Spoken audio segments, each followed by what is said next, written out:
Assalamualaikum warahmatullahi wabarakatuh. Selamat pagi semua. Salam sejahtera bagi kita semua. Selamat pagi teman-teman dan dosen yang saya hormati. Puji syukur kehadirat Tuhan Yang Maha Esa dan sholawat beringkas salam tak lupa kepada Nabi Muhammad SAW. Di sini kami dari kelompok 6 yang beranggotakan Ilham Ikrar Rahiman dengan NIM D1B022092, Bella Rizkiana NIM D1B022105, dan Putri Della Puspita Simbolon NIM D1B022107. Di sini kami akan mengusung tema tentang sosiologi perdesaan dan pertanian yang akan dipandu oleh moderator Bella Rizkiana, pemateri 1 Ilham Ikrar Rahiman, pemateri 2 Putri Della Puspita Simbolon, dan pemateri 3 Bella Rizkiana. Nah, teman-teman tentunya tahu apa sih itu desa? Desa itu adalah sebuah unit terkecil dalam suatu pemerintahan. Penyebutannya sendiri di masing-masing daerah itu berbeda-beda, teman-teman. Ada yang dusun, ada yang desa, dan bahkan di beberapa provinsi juga. Seperti di Toraja, desa itu disebut dengan lembang. Nah, hal ini tentunya berbeda di setiap daerah dan di setiap tempat penyebutan desanya. Nah, lalu bagaimana kita memaknai desa secara mendalam? Langsung saja kita masuki ke materi yang pertama, yaitu yang dibawakan oleh rekan saya Ilham Ikrar Rahiman. Disilahkan. Baiklah, saya akan menjelaskan 2. Makna rural, suburban, urban fringe. 1. Rural bisa saja diartikan dengan desa atau perdesaan. Wilayah ini menjadi bagian dari perkotaan karena merupakan wilayah yang mencukup kebutuhan pangan di perkotaan. Ciri-cirinya adalah masih banyak lahan pertanian dan sebagian penduduknya bekerja sebagai petani. 2. Suburban merupakan wilayah yang berada di pinggiran dari perkotaan atau agak jauh dari perkotaan namun masih bisa dijangkau. Di sini, banyak sekali penduduk yang bekerja di perkotaan atau wilayah pusat. Mereka biasanya kebanyakan orang-orang pendatang yang ingin tinggal di perkotaan namun masih terjangkau untuk biaya tempat tinggalnya. Yang ketiga yaitu urban fringe, merupakan wilayah yang lebih jauh lagi dari pusat kota. Wilayahnya merupakan daerah yang berdekatan dengan wilayah rural. Ciri-cirinya biasanya masyarakat di sini memiliki gaya hidup yang menyerupai orang perkotaan karena pengaruh dari gaya hidup masyarakat yang sering bolak-balik ke perkotaan. Yaitu ada lagi yang keempat, urban itu bisa dikatakan dengan kota itu sendiri. Ciri-cirinya adalah di sini tidak ada atau sedikit sekali ditemukan lahan pertanian dan juga sedikit sekali warga yang bekerja di bidang pertanian. Yang kelima yaitu rural urban fringe, bukanlah sebuah area namun merupakan sebuah jalur yang digunakan untuk menjangkau antara wilayah rural dan urban. Ciri-ciri fringe-nya daerah ini sangat ramai lalu lalang kendaraan. 6. Penyanggul. Kawasan penyanggul sebenarnya sama juga dengan wilayah kota namun berada di level bawahnya. Di sini keuntungannya adalah biaya lebih murah baik biaya hidupnya. Contohnya misalnya Bekasi sebagai kawasan penyanggul Jakarta. 7. Suburban fringe, itu wilayah setengah-setengah juga. Area ini agak mirip kota tapi sudah mengarah ke desa.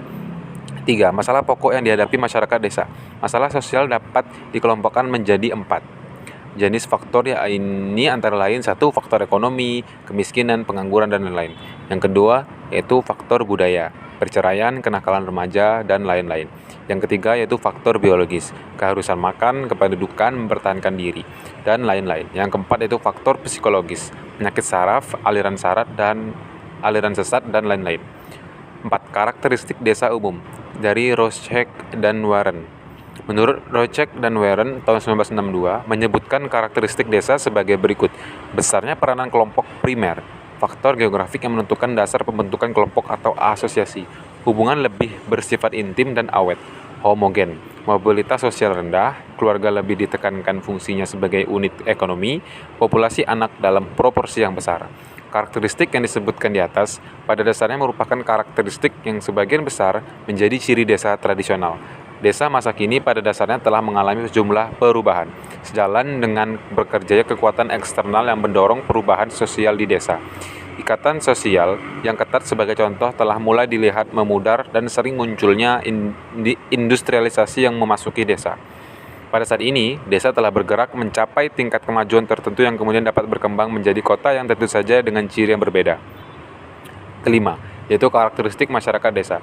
Desa, satu bergantung pada alam, yang kedua yaitu solidaritasnya sangat tinggi, yang ketiga cenderung memegang teguh nilai agama, etika dan moral, yang keempat kepemimpinannya ditentukan oleh kejujuran, kebangsawanan, dan pengalaman, dan yang terakhir adalah yang kelima ya mayoritas mata pencariannya sebagai petani.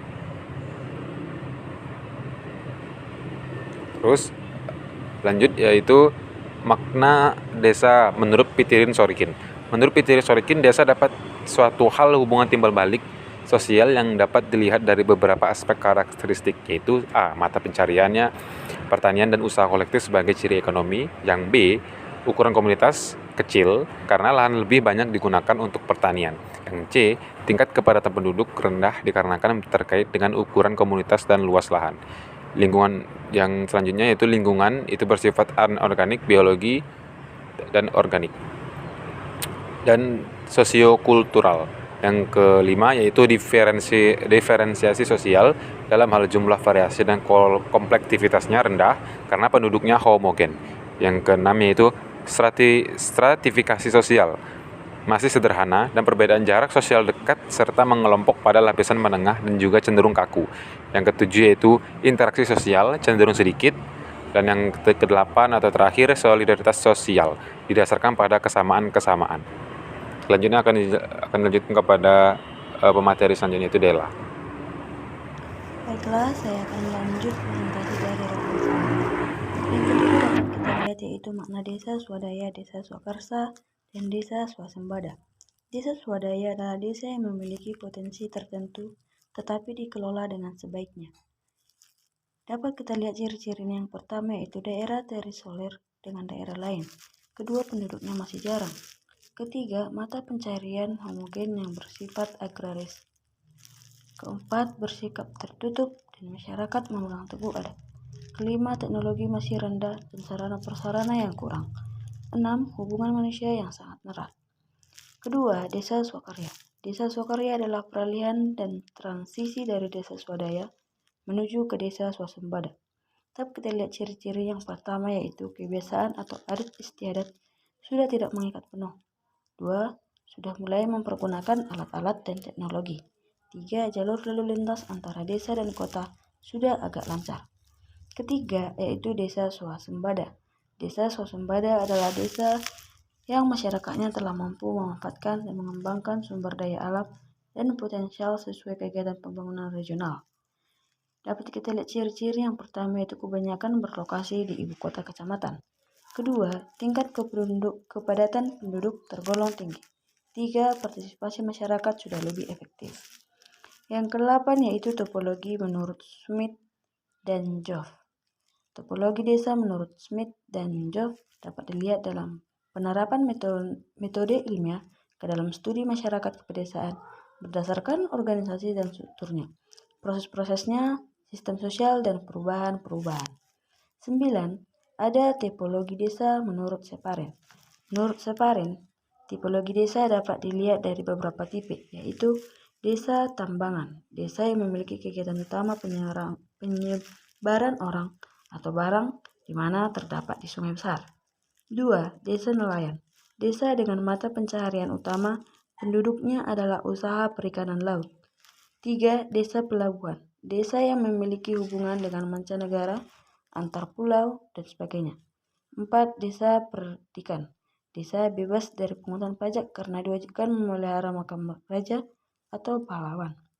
5. Desa penghasil usaha pertanian, kegiatan perdagangan, industri kerajinan, pertambangan. 6. Ada desa perintis desa yang terjadi karena kegiatan transmigrasi. 7. Desa pariwisata, desa dengan mata pencaharian penduduknya terutama karena objek adanya wisata. 10. Definisi kebudayaan.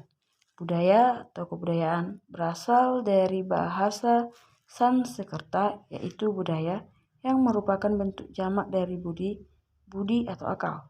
Diartikan sebagai hal-hal yang berkaitan dengan budi dan akal manusia. Dalam bahasa Inggris, kebudayaan disebut kultur yang berasal dari kata Latin colere. 11. Makna kebudayaan tradisional.